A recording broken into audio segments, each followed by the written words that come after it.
Hello, welcome back to Birds of a Feather. This is your girl AJ, the Suburban Princess here. Excited to talk about what has just transpired this week since Monday, literally, probably maybe even Sunday night. Welcome back to Birds of the Feather. It would be the co-edition today, but I had to film this a little earlier because I have stuff I got to do last minute.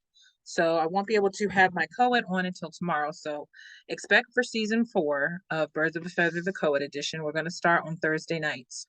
Some Thursdays may be doable, some may not, but generally Thursday nights. So just expect from this new season on, as officially today is the start of a new NFL season with free agency. I've decided that Thursday nights just seem like it works for both me and Ed to record consistently. So we're going to aim for Thursday. Okay. So right now, what I would call this is a pre-pod of just me reacting, because at this point, I think everybody has been shocked at some of the new faces that we have just now have joined the nest. Now, mind you, if you follow me on She Talks 78 on IG, and I do also manage the CoEdEdition BOF Instagram page if you follow us on there. It usually has a picture of me and Ed in there. I'm thinking about going back to the emoji, um, the bid emoji picture, just because sometimes me and Ed just don't always have new pictures because, there's just no need to take pictures all the time until we're like really out for Eagles games, Sixers games, whatever it is. So every now and then, I'm the administrator for both those pages. So follow me if you feel. She Talks Ball 78. Let me know if you um, get denied, because sometimes I'm just denying people just because these days it's bot city and I don't know who's really interested in listening to the pod and following me or just wants to be a pain in the ass. So just know that CoEdEdition BOF page on IG, as well as She Talks Ball 78, is your girl AJ's Suburban Princess. Okay. All right. There you go. So free agency was quite a fest and has just started technically today. But Monday, the Eagles found out they were going to say goodbye to our beloved DeAndre Swift. And instead, we got Penn State's own Saquon Barkley, which again, this is one of these hires that when they got him, it almost feels like 3 or 4 seasons too late. Now, mind you, it is, but obviously it didn't break in our favor, and we got Miles Sanders, who was the other Penn State running back who was making waves. As we all know, as Eagles fans, we know Miles' history back and forth. He wasn't always consistent, but when he was, it was fun.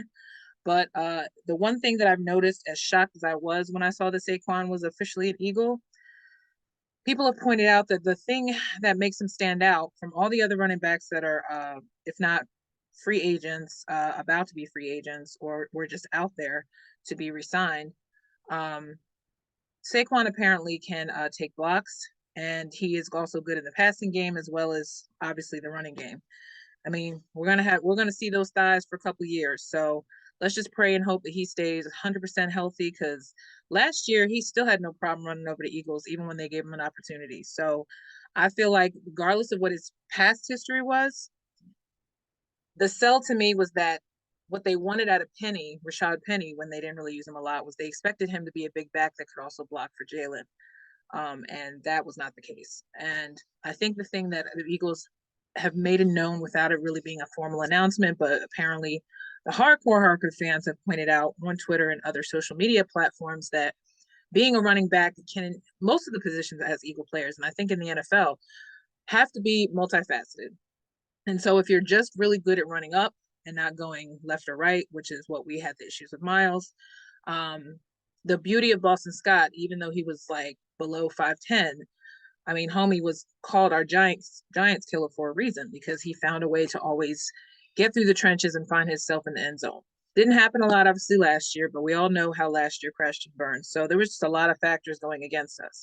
So Saquon was a huge shock. I'm still kind of shocked, and it probably won't feel real until training camp, because right now it just feels like, you know, it's just a shock. So I'm gonna get Eddie's reaction, obviously.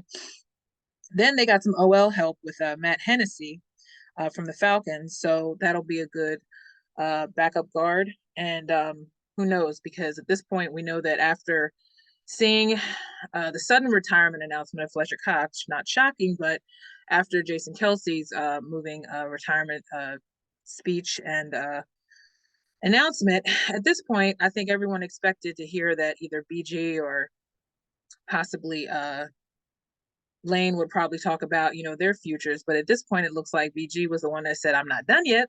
And he's made it known. So that's not a shocker either that BG signed for another year. He's rounding it out to a nice 15 years, which to me makes sense. He wants one more ring and he wants one more opportunity to show the team that pretty much groomed him into the superstar that he became in the 2018 Super Bowl, to being a veteran that could possibly help a new core develop even better with the help of someone who may not even have to be, obviously. He wasn't in the rotation as often as he normally is because they wanted to keep him fresh, but he's going to definitely help the young bucks that are going to start developing the defensive line even more so now, because there's still rumors out there that since Hassan Reddick and Josh Sweat have been released to on waiver, or not waivers, but been I'll talk soon. Hold on.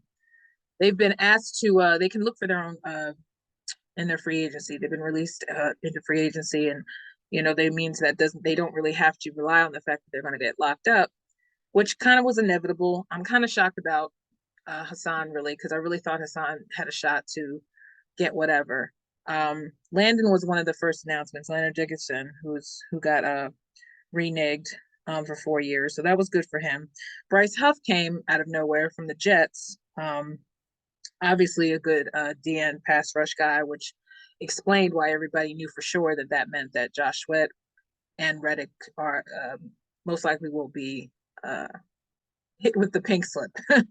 And I was kind of shocked about that because I really thought Reddick didn't really get an opportunity to be consistent this year due to obviously scheme and just, I don't know, maybe being overused. I think that really was kind of that was the way for most of both lines, really. Everybody was overused. That's why everybody lost gas so early this year. And that's why I think the collapse seemed unreal because, these guys played the same amount of games every year. So why all of a sudden was last year so different?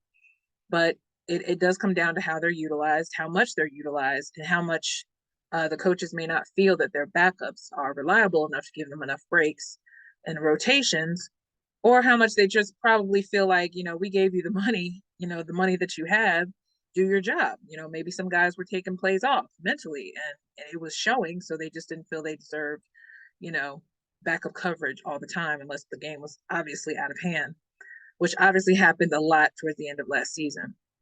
It's hard to block out the collapse of last season because everybody who talks about it has that same bad taste in their mouth. I mean, whether you're a fan or you're a player or you're a coach, it's almost kind of embarrassing to kind of acknowledge how many games they chose to tap out, and as angry as I was at the time, I just realized now that you knew by the time that 10-1 record started getting chipped away little and little, more and more, it just made you realize like it's not exactly easy to put a whole successful season together if you got a lot of miscommunication and you got a lot of coaches that are not gelling with the players. Simple as that. And obviously on the defensive side, we know with that whole switch up with the coordinators mid season towards the end of the season, it kind of just messed the flow up altogether. So, but Bryce Huff is a new Eagle. That's a good look. And then the bigger shocker last night was before the end of the business day, we found out that Chauncey Gardner-Johnson is returning back to the Eagles as opposed to all that friction that us fans had with him and his mouth and his Twitter fingers all of last season. Obviously, him being a Detroit Lion and then him getting hurt mid-season and coming back. It was kind of shocking that they let him go after only being there a year, but Chauncey doesn't seem like the type of guy who would obviously get down on himself. He has a lot of faith in himself. Now, for us fans previous to this past season, we knew that Chauncey should have stayed. So obviously it was a front office conflict. What we tried to follow over and over was, and what we've talked about on the pod even, is that if there was a discrepancy as to how much money he deserved, whether how much he thought he was worth, fans are never really going to know the details as much as they tried and nickel and dime. You don't really know exactly the details, but one thing, somebody didn't like something and therefore, he did not return. So whatever happened to clear out the path for Chauncey to even come back, and I ain't gonna lie, I was so sure that it was mostly on his end as to why this deal had come through right away as fast as these other, free agency legal tampering, period had been lasting. And in the 3 days that this week has started, we've already seen 10 times more activity since they announced the raising of the salary cap. So obviously, a lot of this is why there's so much news dropping every hour, literally every day, that I don't know how many times everybody's probably been on their phones more than normal, but it's a very active March. And we still have to go through OTAs. So, there's still going to be the free agency period that lasts however long, because I don't think anyone clear really knows how long free agency starts. But it officially starts today, but it seemed like they've been doing free agency since 2 weeks ago. But it's exciting. It's fun. It's cool to know what new faces we have. Um, and for the Eagles, it's just a good lift to see someone familiar coming back that we didn't really want to lose in the first place. Devontae Parker. We got another Devontae. Now, mind you, I've been confused as to whether our Devonta Smith was Devonta Smith or Devontae, because I don't know if that's been clarified, because Eagles fans, we will jack up somebody's name as simple as it can be. So I don't know if Devonta Parker is going to have to give himself a nickname, or Devonta Smith's going to just have to stay with being Smitty, because it's not like Devonta's naming himself. But I think that Smitty is going to be Smitty from now on, and it's just going to be Devonta Parker or DP or whatever you want to call him. But he's coming from the Patriots. He's still got some, obviously, enough energy to get a deal. Supposedly, the rumor is that it says for 1 year, 4.69 million. So not bad at all. And the rumor apparently is that getting Saquon would only cost the cap 4 million or something like that, like as far as a cap hit. So that's why this whole thing with Saquon wasn't really a big deal as far as what he deserved as to what he was going to get. I mean, he already has, supposedly they say it's technically a 2-year deal, but he's getting like maybe under 10 a year. So I think it's worth it just because he's a big back. Eagles have always needed a big back, but seem to make do with the little committee that they had. But the reality is the Eagles always needed bigger players since the days of Donovan McNabb, because we know that our team has not been intimidating enough to really shock the world as far as consistent play. So the fact that they've been to the Super Bowl from 2018 and then again 5 years later, considering the size of some of these players, we've been getting away with murder technically. So for us now to start finally upgrading this offense and defense with some bigger boys, now we just got to pray that the bigger boys that we have, and hopefully the ones in the draft that they might grab, we'll see what happens. We're still looking for this linebacker. They did sign a linebacker from the Saints, but supposedly they say he most likely will be a special team guy. You never know what could happen, but yeah, Zach Baun, excuse me. Yeah, Zach Baun and Matt Hennessy are both on 1-year deals. So, that's obviously just to fill out the situation. Again, getting a linebacker for 1 year, again, kind of poisoned the pond of people saying that, I myself, again, Howie does not value the linebacker situation, but we do not know that because this has not even ended yet. So we do not know if that's all he's getting. We're still praying that we're going to hear some news about Justin Simmons from the Broncos since he was released.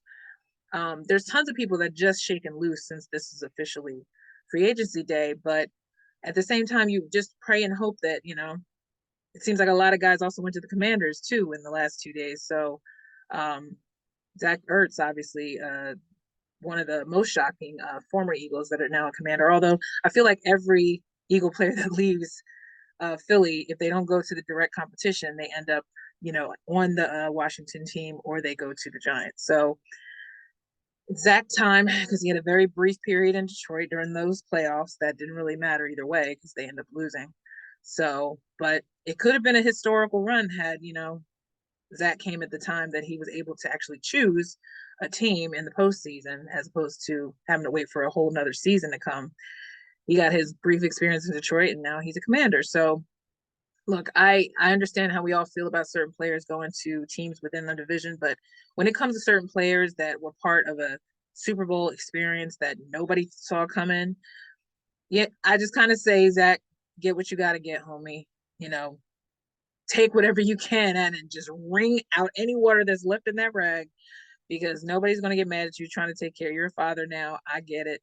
His love obviously isn't dead because he's going to Washington. So we'll see him twice a year, so hopefully it won't be more than that because Lord knows we don't need to see the Commanders more than twice a year like we don't Dallas or the Giants. So let's just pray that none of those teams are an issue for us this coming season. So yeah, that's that. But yeah, so the rumor is we're still kind of waiting for that miracle signing of a linebacker in free agency. Other than that, this has been pretty okay.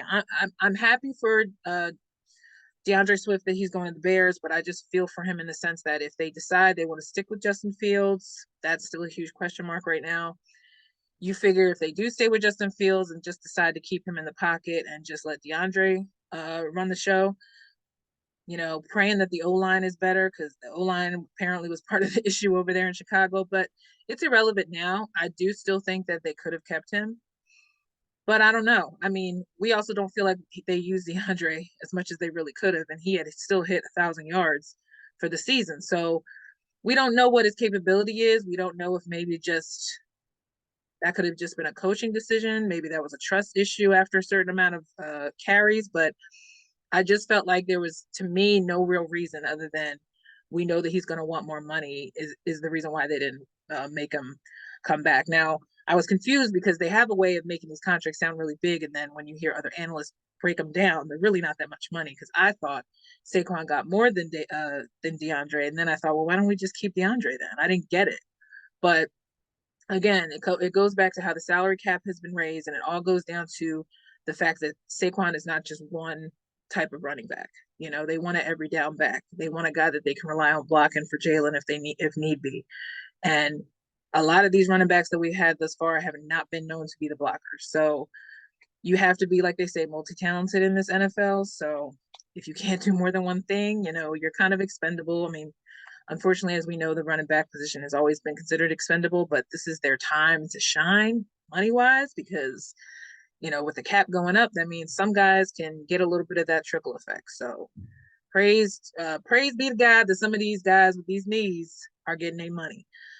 Speaking of which, Derrick Henry was a big signing. He's going to go help Lamar and the boys out in Baltimore, and he's going to be their running back, which I pray and hope this works because they traded him and Gus. I forget what Gus went to, but I think that's just a good look for Lamar in general because we know that obviously at this point, Lamar's disappointing loss in the playoffs for whatever reason. He may need to get his confidence up to know that he doesn't have to run as much as he does. But I also don't feel like that was even a factor last year, which is why it was even more disappointing that their team lost because I felt like he had a perfect opportunity to display that he can run and stay in the pocket. But, he just had a really bad game on a day that he could not afford to be in a bad way because he was pretty much walking his way to the Super Bowl had he just stayed focused. And I mean, shit happens, but to me, it's even harder for someone like Lamar Jackson, especially someone who's been so heavily criticized for managing his own uh, salary negotiation. So I think at this point, he's kind of betting on himself, and we just have to believe that him and the team will get back into the playoffs, which I definitely see. I just pray that whatever blockage prevented him from being the great quarterback I think he is will go away for this time around. But it gets harder in the league and teams scheme for you. So I feel like once you get that opportunity, you get that door. It's very hard to go right through another door. Same reason for why my squad, especially with Jalen Hurts at this point, finally getting his paycheck. Some may say now a little premature, but I think we're only doubting that because they almost won the Super Bowl.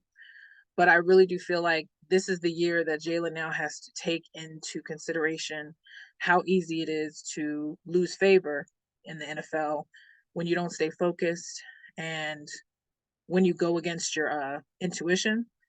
And I think it makes him really realize like being a leader at this point is very important because when there are those times where they do lose games that they don't understand why they lost, at some point he has to step in and realize like I got to switch something up. And I think at this point, going in his fifth season, I think Hurts should be on a mission to be a more evolved quarterback. And I really don't see anything else. Technically, he needs to work on. He knows what he has to work on, but I feel like there's just certain things that are just going to be Jalen, and we just have to accept it. But I also believe that the mentality of the team did take a nosedive, and I think they need to get that focus back. So that is definitely something that they need to work on: team unity, team leadership. I don't think there are problems in the locker room. I just think that they weren't adapting well to losing the way they were losing, and it was just coming out. Specifically, AJ Brown. But we're not going to go there again because at this point, he said all he had to say. We don't need to listen to anybody ranting anymore. But I feel like there's going to be more questions about the chemistry now of the team as the new season comes up. And hopefully, in their first game in Brazil, they'll have a nice little showing, so that people even in that country can see that I don't know what all that talk was about. They're a great team. Glad to see them looking so productive because they'll be technically representing Brazil in the first home game in Brazil. So hopefully by that time, they will have worked on their chemistry. I'm not expecting, again, miracles because we know this is now officially a new team. And we still don't know who else is joining. So come draft time, there could be a lot more faces coming on board, and we'll just pray that eventually they'll all kind of gel naturally and they can get that chemistry that they had in 2022. So, but again, this is just the beginning. I'm very excited to see what more is coming. As I know, tomorrow, as I told you before, we will have another pod tomorrow night. If something does come up, it comes up, whatever. But I just wanted to get my little thoughts out and say I'm very excited for the future. Um, and we'll talk probably also Sixers and Phillies as well, because Phillies spring season still going on. We still have at least another couple of weeks before the regular season and the Phillies starts. Actually, no, I take it back. I think they're starting either late March, early April. I forget. I know that Eddie said it last pod, so forgive me if I don't know, but I know that we will be talking more. I did notice the standings for the Flyers in the Metro Division. Them being 3 is a big deal. They just won the game last night. So let's just pray and hope the Flyers kind of blaze a trail for playoff Stanley Cup glory. That would be a good look, especially for a team that hasn't won in God knows how long. So we really could use some Flyers enthusiasm today, because they're pretty much the ones running with it right now, because the Sixers ain't getting there. So let's just go Flyers, baby, all the way. And yeah, we're all going to stay tuned to our phones, and you stay tuned to Birds of a Feather when we come back with the CoEdEdition tomorrow, if not later this week. Enjoy the rest of your day. AJ's Suburban Princess, Birds of a Feather. I am out. Take care.